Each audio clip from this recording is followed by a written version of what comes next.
Hello, this is Robben Ford welcoming you to this video course on my particular approach to contemporary blues guitar playing. Some of the things we'll be looking at will be scales used in soloing over traditional blues progressions, chord voicings and rhythms used in comping. We'll talk about string bending and picking techniques, and I'll also show you some blues licks you can use when soloing. So thank you very much for joining me, and I hope you enjoy this video as much as I enjoyed making it.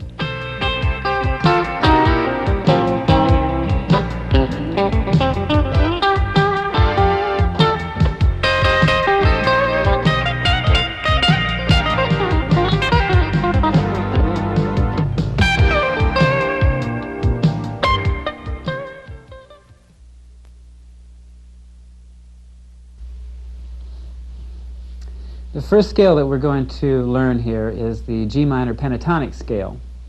And penta means five tones. The notes of the scale are G, B flat, C, D, F, and G again. And they can be played with a lot of different fingerings, and really you should learn to play them all over the guitar neck, ideally. I'll give you one fingering of it right now. It goes like this.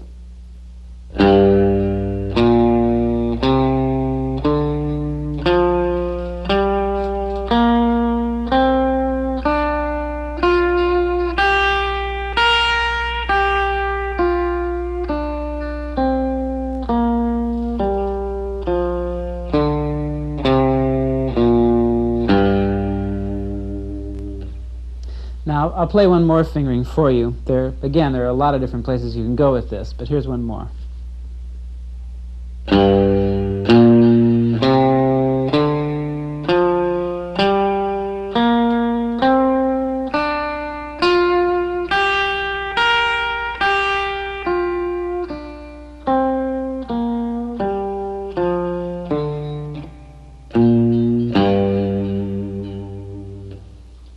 Now I'll play over a simple blues rhythm in G without chord changes using only the pentatonic scale so you can hear what it sounds like.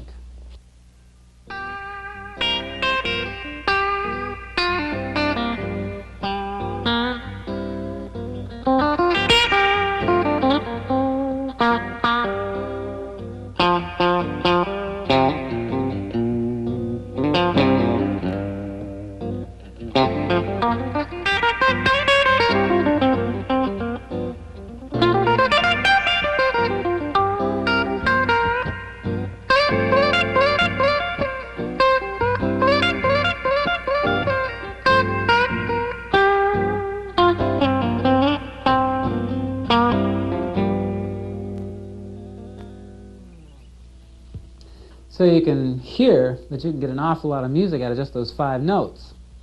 One simple pentatonic scale. So I have one more that's a slight variation on that scale. The only difference is the addition of the raised 11th or flatted 5th degree of a major scale. So we're adding one note to the 5-note pentatonic scale.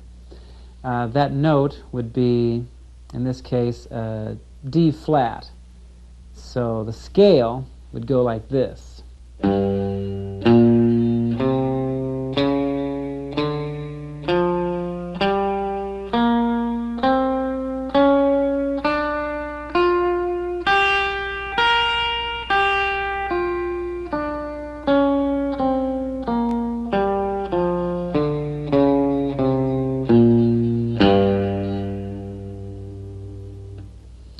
So I'll play a little bit out of that scale, again, against just a G7 vamp, so you can hear that. Here we go.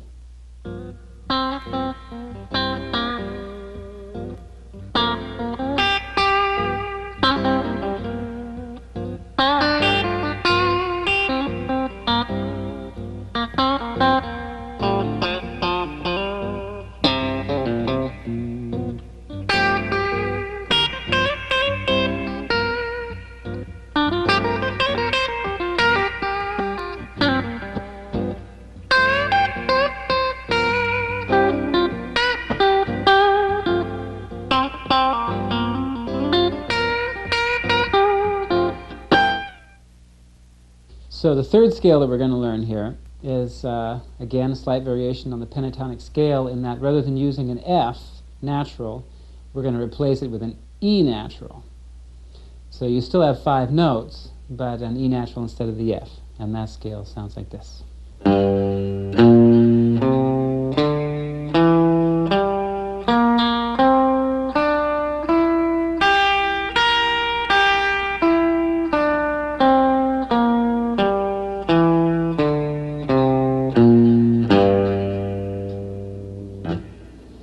So now I'm going to play some lines straight out of that scale for you.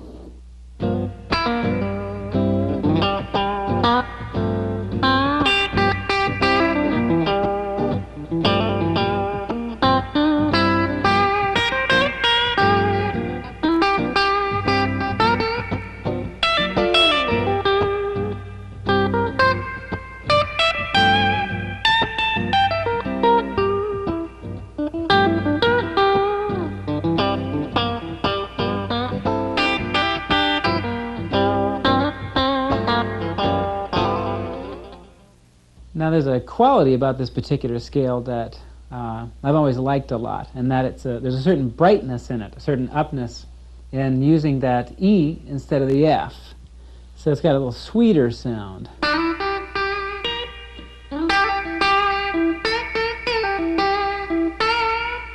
As opposed to the tougher sound that you get when you're using the F.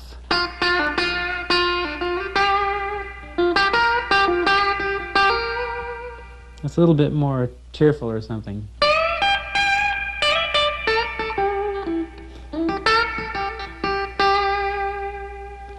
And I think maybe I picked it up from B.B. King. He uses that major 6 quite a bit in his playing. So my playing really is a combination of these 3 scales whenever I'm playing in a basic blues setting. I would say 90% of what you'll hear will be just those things. You have the basic G minor pentatonic scale, the G minor pentatonic scale adding the flatted 5th, and then the modified minor pentatonic scale using an E natural in place of the F. So I'll play for you a little bit now demonstrating the use of all 3 of those things.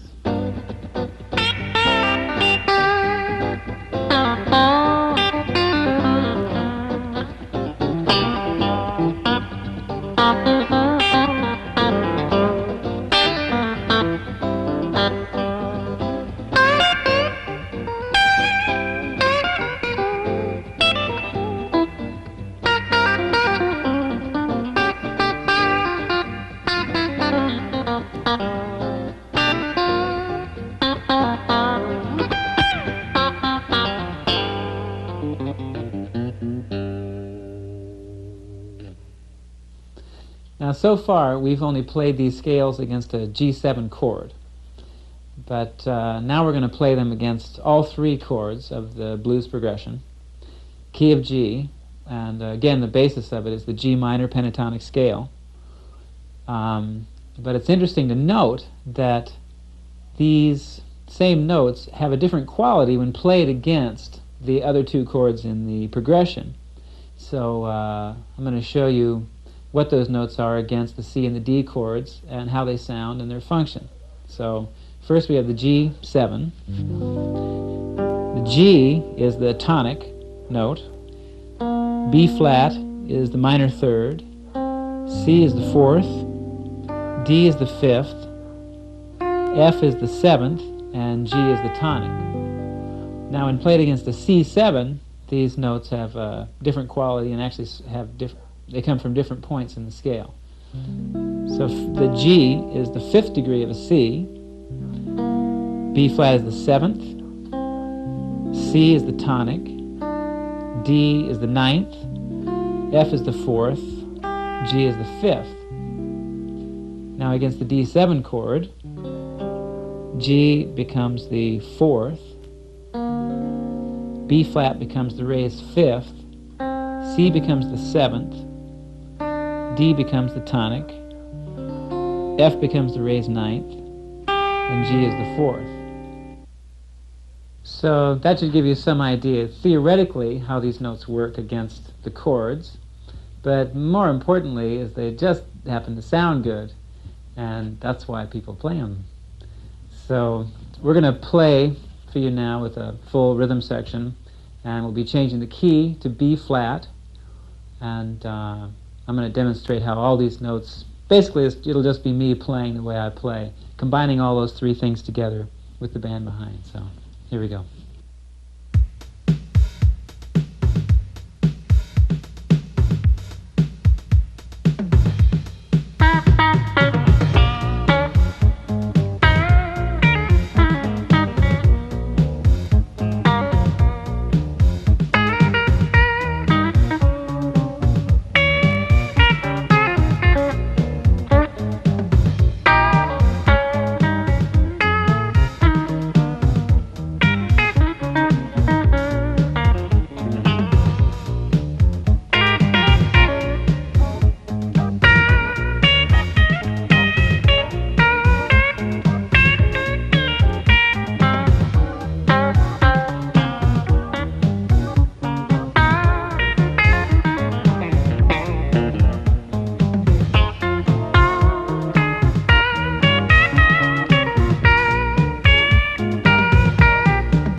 Now, in tandem with knowing the fingerboard well enough so that you know where the notes are that you want to play is the way you're going to finger these notes.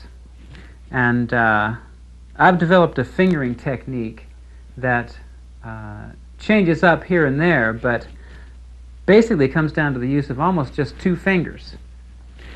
Kind of a claw effect.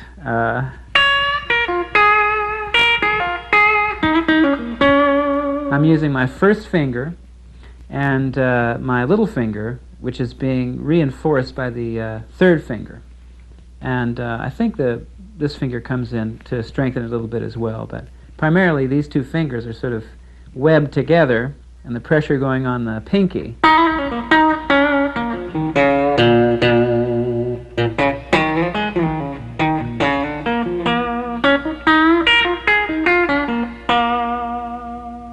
and of course I do use the other two fingers in certain phrases, but that might be part of what, if some of what I do when I play looks sort of confusing and hard to decipher, it's because I'm really only using these two fingers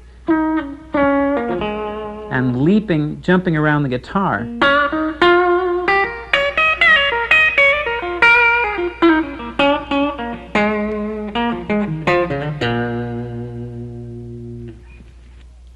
Now, the way this particular technique developed was deciding I wanted to use my little finger. I hadn't been using it in my playing. I was using my first, second, and third.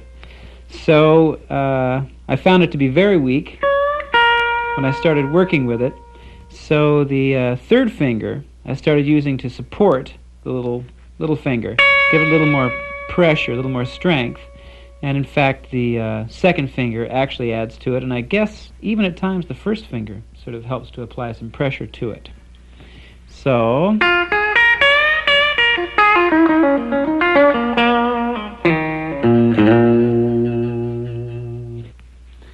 now this little idiosyncrasy has sort of become a strength for me. I seem to be able to get a lot of power and put a lot of feeling and emotion into notes, particularly on bending and on and whenever I'm using vibrato. So, for instance, just a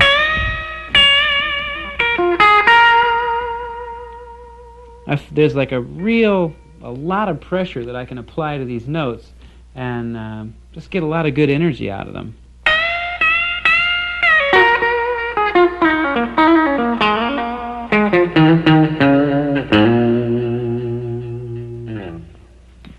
It could almost be regarded as a weakness, I suppose, because I'm sort of limiting the use of my fingers to some extent.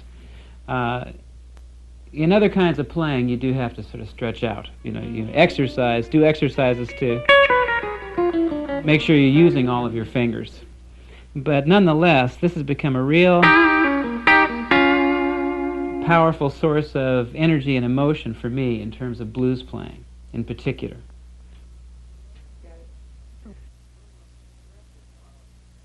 One of the most expressive qualities in blues playing is the use of vibrato.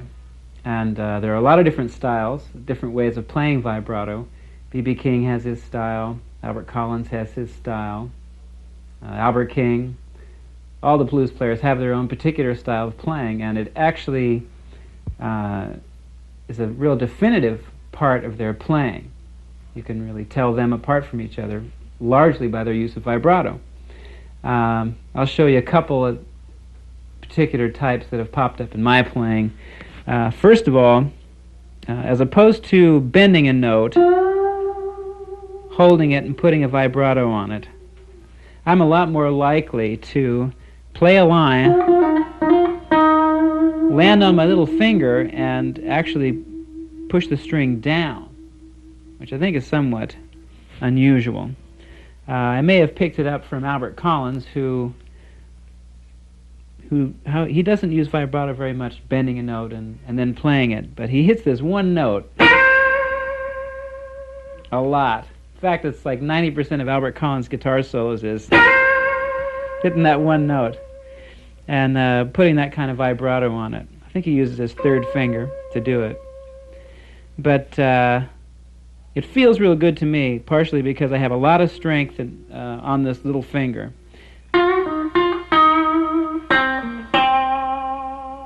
I can play vibrato on the low strings, even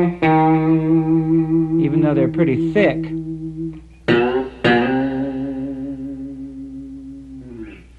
Whereas it might be a little more, you can't really bend with your first finger or second finger on those low strings too well. It really serves you to have your vibrato go down. On the high E string, you're really going to have to bend up, and your vibrato will have to go that direction. But as I think you can see, I don't do a lot of combining the bending and vibrato technique. I play a note, play a phrase, land on the note that I want to hear the vibrato on, and play it.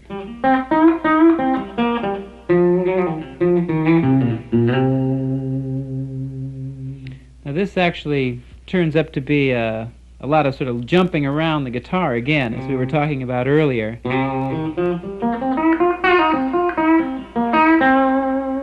I could practically play, I could play a very long phrase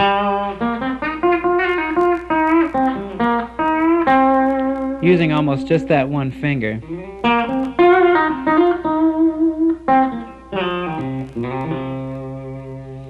And again, the vibrato is a downward movement without the note being bent.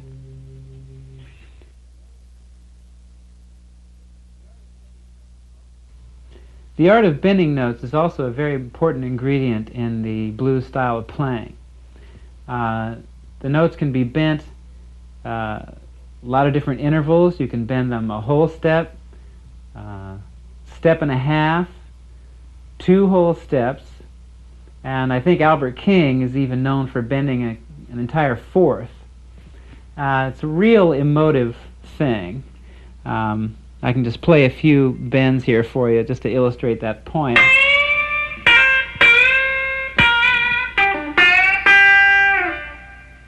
There's such that crying quality that you find in the bending of notes that's real emotive.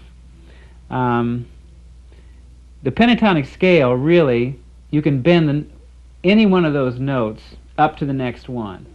And they're probably the most common bending tones is just the notes from one point to the next in the pentatonic scale, from the first to the third, minor third of the minor pentatonic, from the minor third to the fourth, from the fourth to the fifth, from the fifth to the seventh, and the seventh to the tonic again.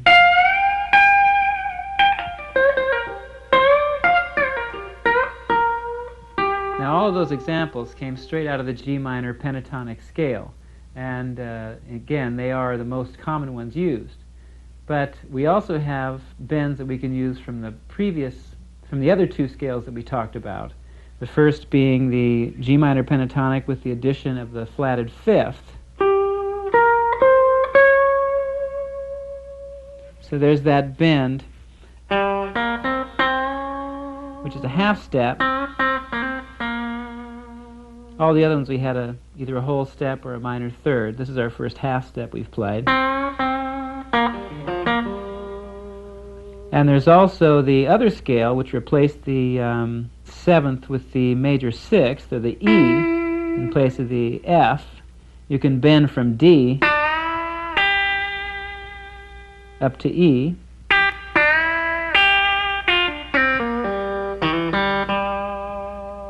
So there's a couple of more notes that we can actually use for bending. Now, something else that I've found sort of fun to play with is bending between the minor and the major third of whatever chord we're in. So if we're playing in G,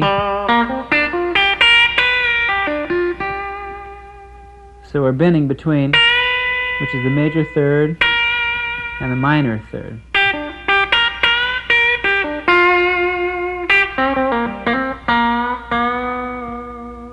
Right there again.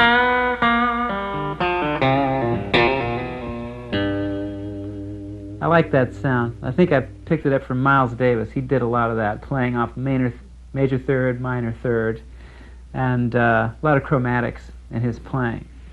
So that's similar to the half step between the fourth and the flatted fifth.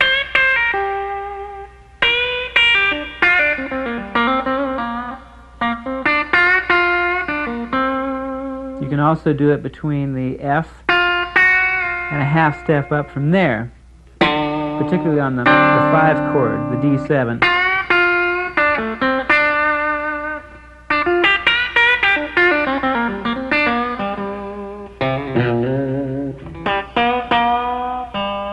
Again, minor third, major third there. So there's a few tips on bending notes.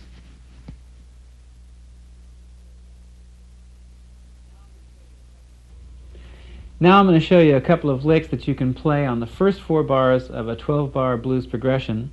The key of C, there'll be a 2-bar count off in front. I'll start playing in the 2nd bar, and then the rhythm section will begin on the 3rd. Sounds like this. 1, 2, 3, 4, 1.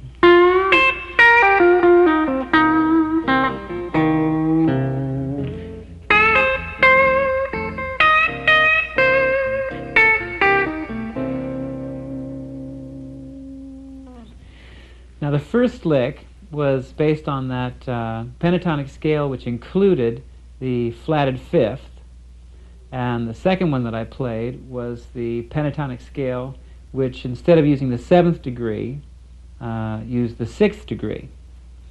So I'll play it for you one more time real slow, and hopefully you can see the difference between the two licks in terms of the scale that I'm relating to. So here's the first lick, played at a slower tempo. I'm starting on the 10th fret on the G string and bending up a whole step, and the second note will be high C.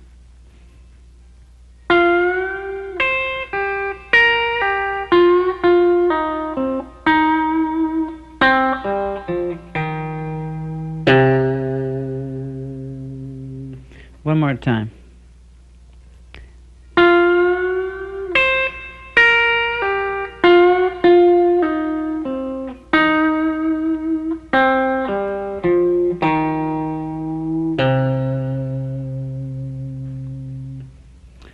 Now the second lick is bending on the B string up a half step, and this is based on that second scale again with the 6th instead of the 7th. So it goes like this.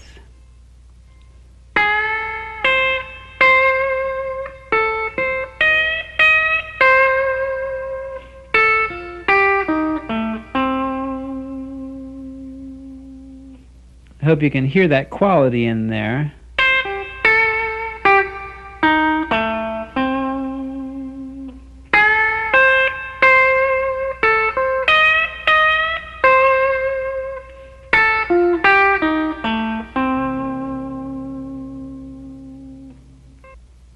Now I'll play 2 more lines for you that you can play over the next 4 bars of a 12-bar blues progression.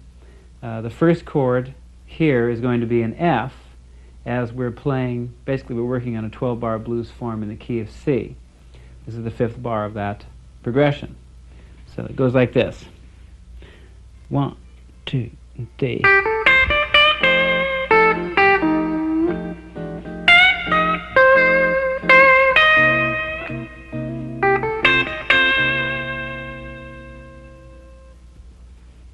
Now here they are played at a slower tempo.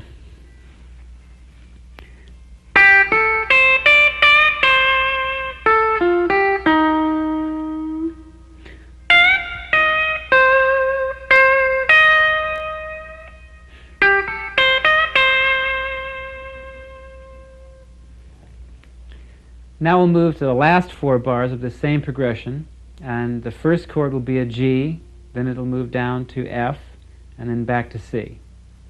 So here we are with the rhythm section. 1, 2, 3, 4.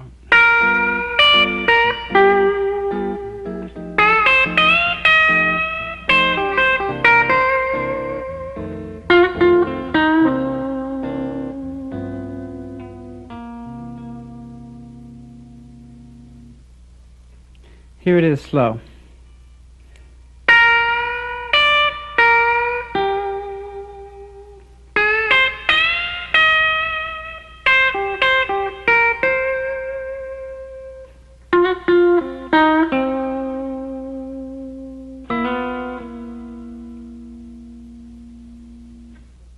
So now we'll play all those licks strung together, and we should have a full 12-bar blues progression under our hands. Here we go. 1, 2, 3, 4, 1.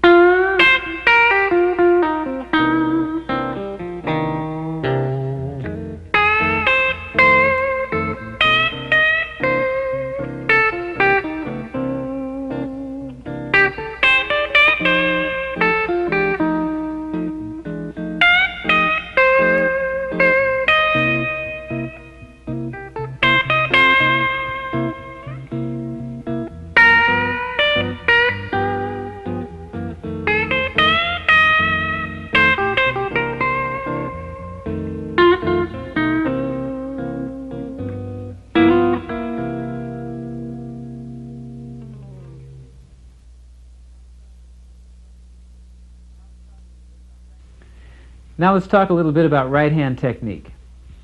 There are 2 approaches, which is the use of the pick and the use of your fingers. Each one has its own particular quality. The pick has somewhat of a glassier tone, and it's also good for faster passages, in my case. And the fingers can lend a little bit more of a poppy sound. That's sort of the way I use it, to kind of snap the strings. And in playing quieter, I like to use the fingers as well.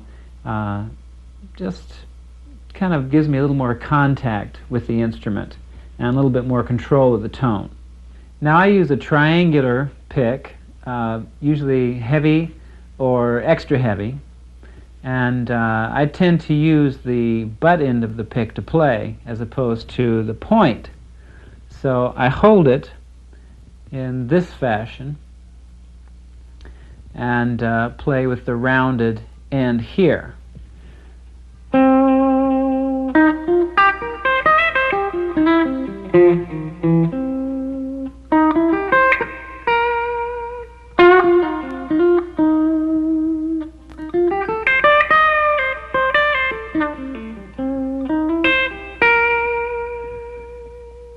you notice I brought my fingers into play there.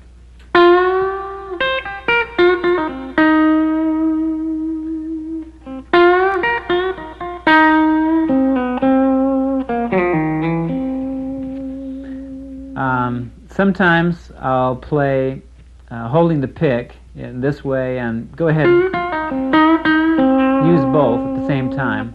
Or if I'm really into just playing with the fingers specifically, I'll put the pick in between my fingers like so and just play with the thumb and basically the middle finger on the right hand. That's a lot of thumb using just the thumb there.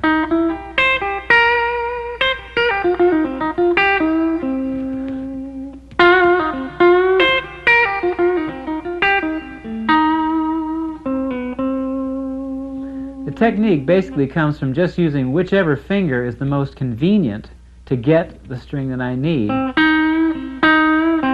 Thumb, first finger on the G string, second finger on the B string, and then I rarely use this finger. Never use the little finger. And so it comes down to basically those three fingers playing whichever is the most convenient. It's I don't think about it too much. The style just sort of evolved by doing it rather than thinking about it.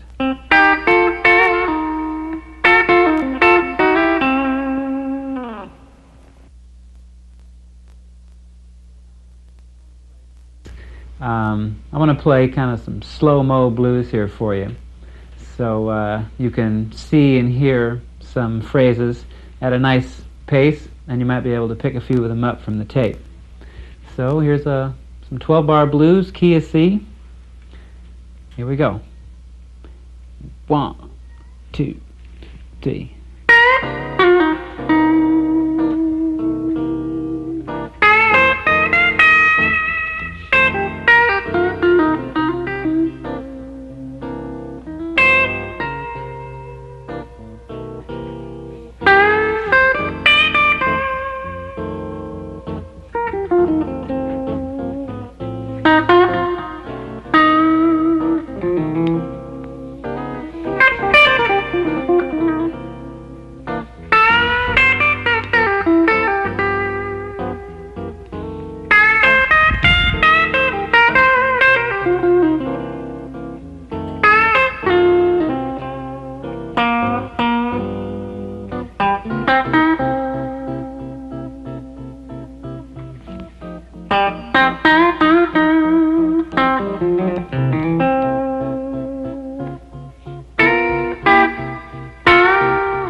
So now we're going to talk a little bit about rhythm playing behind another soloist.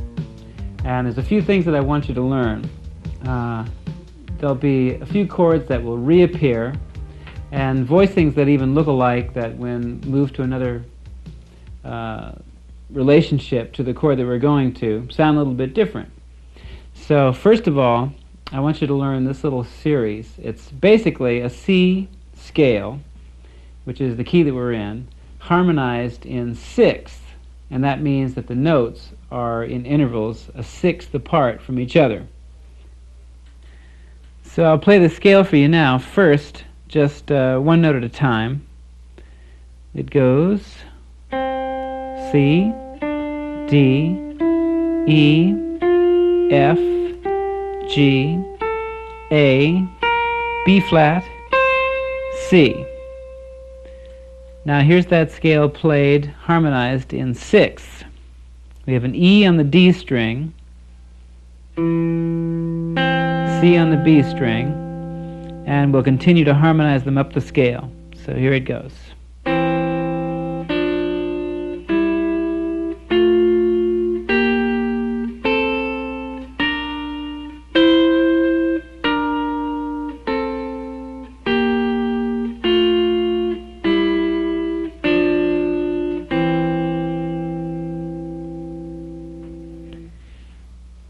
Now that was one way of playing this scale across the neck of the guitar in this key. Of course, anything that you play you can find in other places on the neck. The same notes can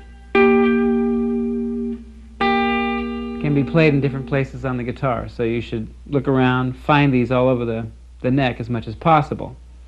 Now I'm going to demonstrate some little riffs that you can play against a C7 vamp. So here we go. 3, 4.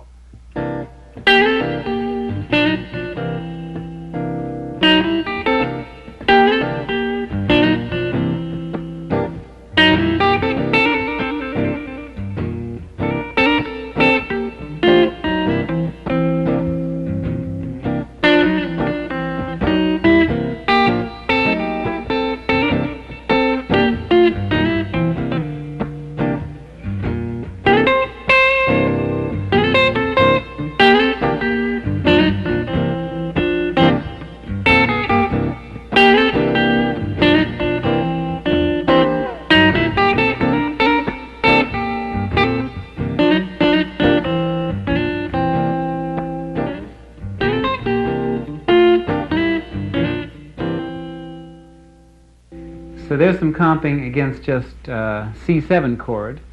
Now I'm going to play some repetitive patterns and use them against the chord changes of a C7 blues. So we'll get the rhythm section going here, and just keep your eyes and ears open and check this out.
Now I want to show you 5 chord voicings that I use a lot in blues. They can take you a long way. First of all, the first voicing is C7. This is the way I finger it. C on the bottom, B flat, E natural, and G on the B string, okay? You can play it this way if you like, but it makes it a little bit tougher to get the next voicing I'm going to show you, which is a very simple triad. This is an F triad spelled C-F-A on the 10th fret. I'm barring it with just my 3rd finger.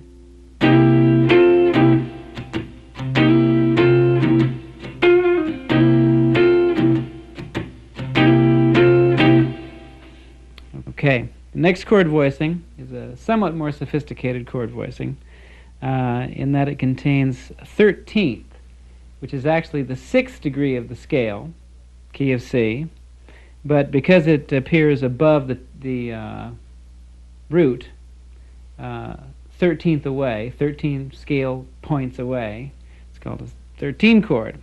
Here's the voicing. We're still key of C, B flat, E natural, A with the little finger, C with the 2nd finger.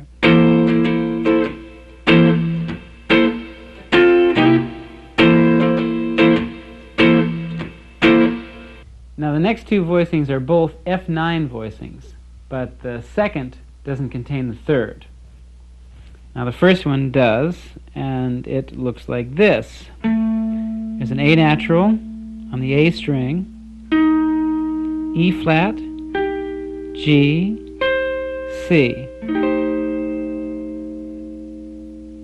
And the other one can be played. It's exactly the same voicing, just in a different place on the guitar. But I want you to play it with your 1st finger, deadening the lower strings. Yeah, deadening the lower strings. And not playing the 3rd. So you've just got E flat, G, and C on your 1st finger. And that's how you can do that, which is very funky.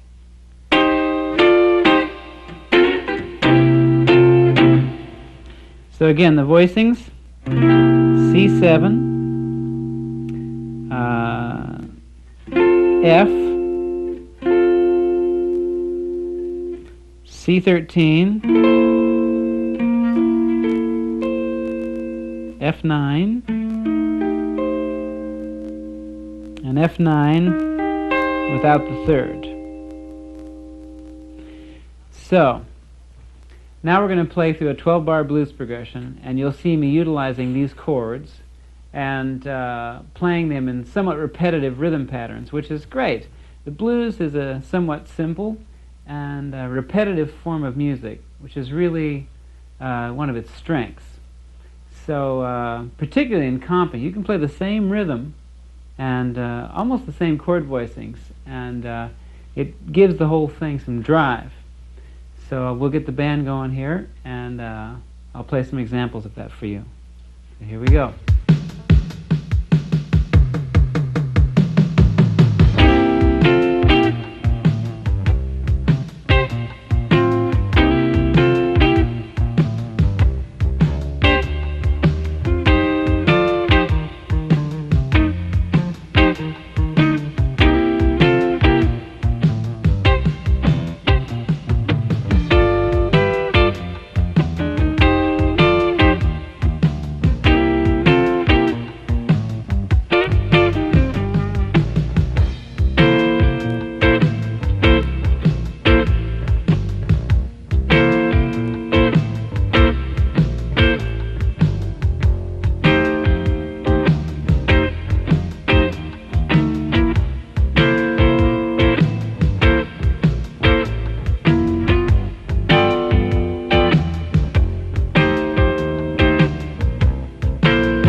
now I'm going to play a few rhythms for you using similar chord voicings, but with a different rhythm section underneath it, and give you some ideas of how to play some rhythm against different rhythms, if you will.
So I want to show you a couple more voicings. The first being a B-flat 7. Now here's a standard B-flat 7 voicing. B-flat, D, A-flat, B-flat. Played like that. You probably have seen it before. Played in the key of C pretty often. Right? So now we're going to move it up here to B-flat. Now we're going to make a little change though. We're going to put the 5th on the top. So the voicing is D, A-flat with the 3rd finger, B-flat with the 1st finger, F with the little finger. So this is a B-flat 7 chord. Of course, you can use it in all the positions on a blues. Now 2 more 7 chord voicings which you might be familiar with, but anyway. Here's a B-flat 7, spelled B-flat, F, A-flat, D. And an E-flat 7, played like this. Very funky chord voicing here. B-flat, E-flat, G, D-flat. And of course we can move this up a whole step for the 5 chord of the blues.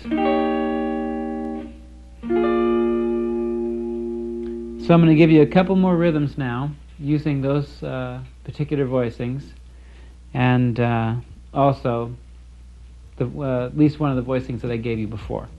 So here we go.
So thanks again for joining me. I want to thank my friends Don Mock and Kathy Adolphson for helping to make this video, and I hope I've been able to pass along to you some of what I've learned, and maybe helped in giving you a sense of appreciation for a great musical art form, the blues.